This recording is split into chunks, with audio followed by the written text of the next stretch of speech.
may have heard of it. It arrived in San Diego 13 years to the day after it took off from Pago. When they opened the doors, every one of the 78 passengers had a shrunken head but were otherwise in good condition. They all spoke in high-pitched but distinct voices, and they all spoke at once. Some of the children had dolls with them, and the dolls had shrunken heads as well. Experts are especially hard-pressed to explain the shrunken doll heads.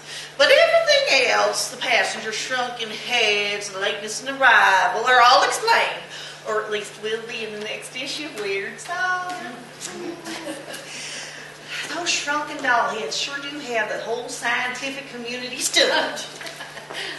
It's embarrassing in these days of science knows all.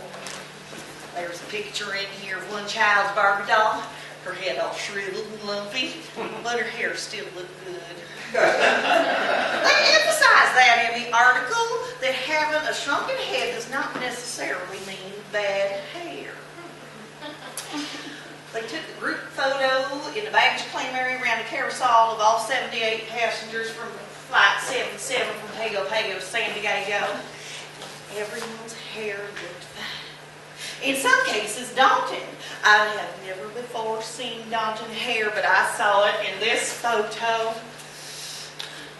They all smiled for the camera.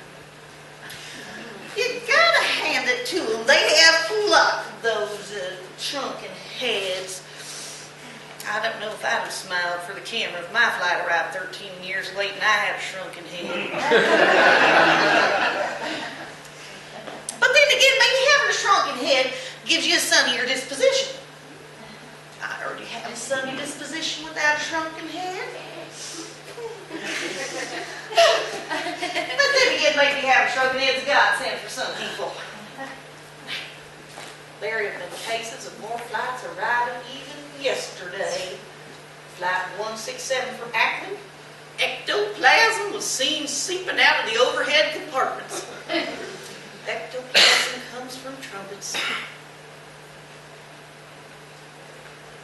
Trumpets? Not the trumpets of the living, the trumpets that dead people play. I understood everything but the trumpets. Well, that's the least important part. And the ectoplasm. That has always just went right on by me. Ectoplasm is the goo of the dead. It comes out of the trumpets of the dead and gets all over the faces of the mediums, covers them like a pudding. What's for supper? Who can think of eating when shrunken heads are to be considered? The heads. I wonder if there was a decrease in cabin pressure.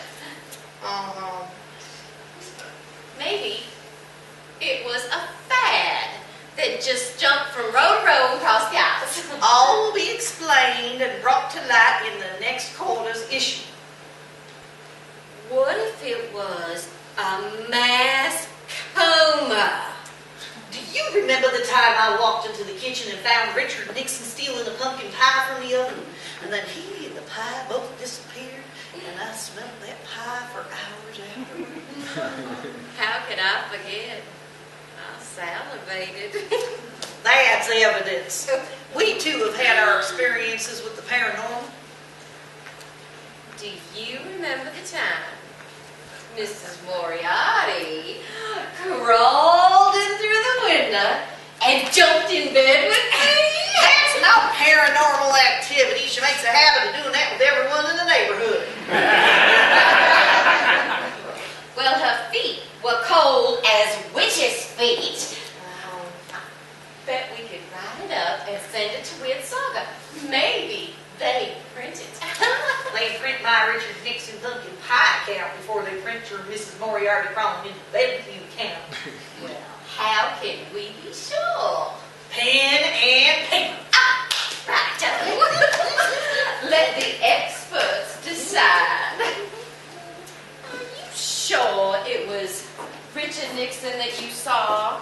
Not someone pretending to be Richard Nixon? You do know that people that impersonate people in life have have been known to impersonate them in death.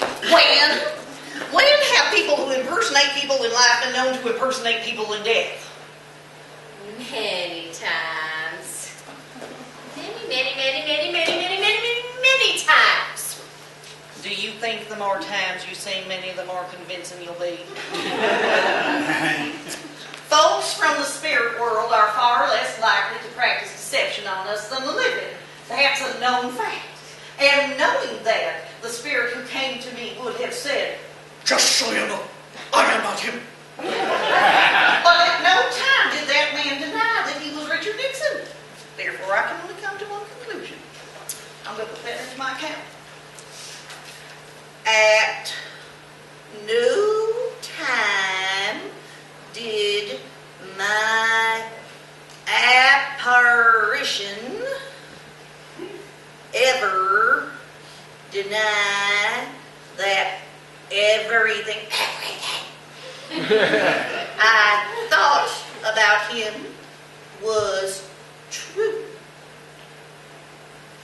Should I put in my account that Mrs. Moriarty tried to rip my camisole? I would not put that into any account of any woman bedding down with me. It is a good policy to leave the condition of one's camisole to the imagination under such circumstances.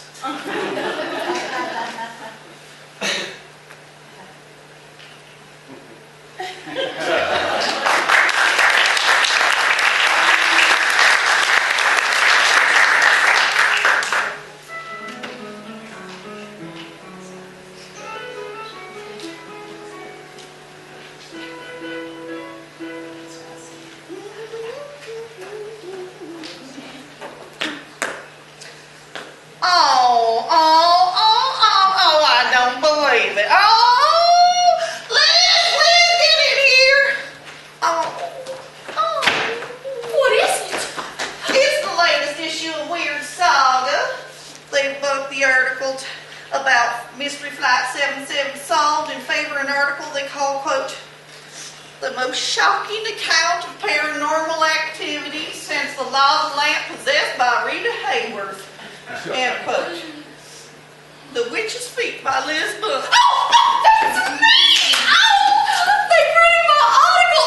Look, that's my picture. That's not you. That's some chesty model about 20 years your junior in a bikini. That most certainly is me. Look there.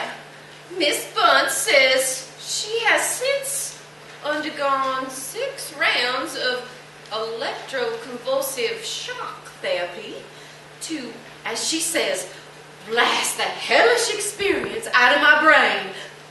Look, there's a picture of me kneeling down, begging for more. I just can't get enough, says Miss Bunce.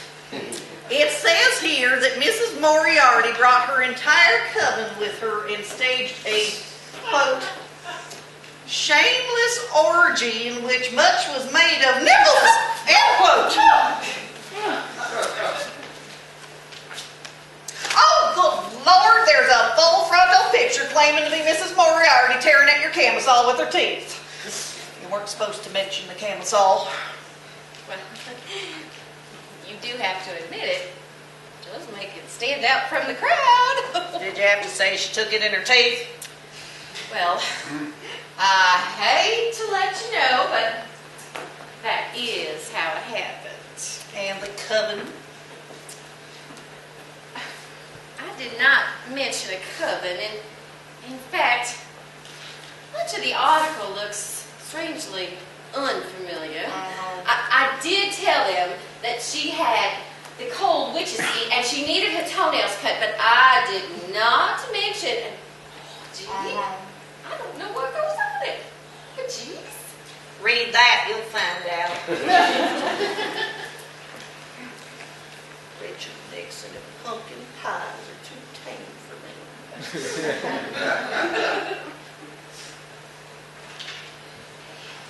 It's vulgar.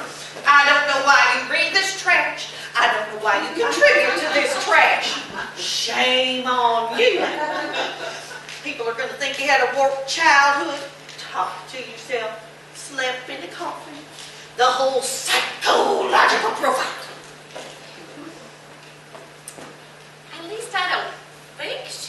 a coven. I didn't have shock therapy, did I? And if I've had shock therapy, won't it cast out on my entire account? And especially if I beg for more?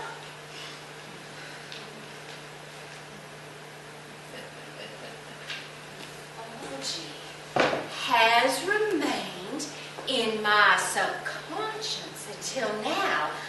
That's how I was able to write about it in such atrocious detail and still maintain my ignorance. Ignorance is bliss. And now I shall have that bliss snatched from me once more as I read the full account of what happened that night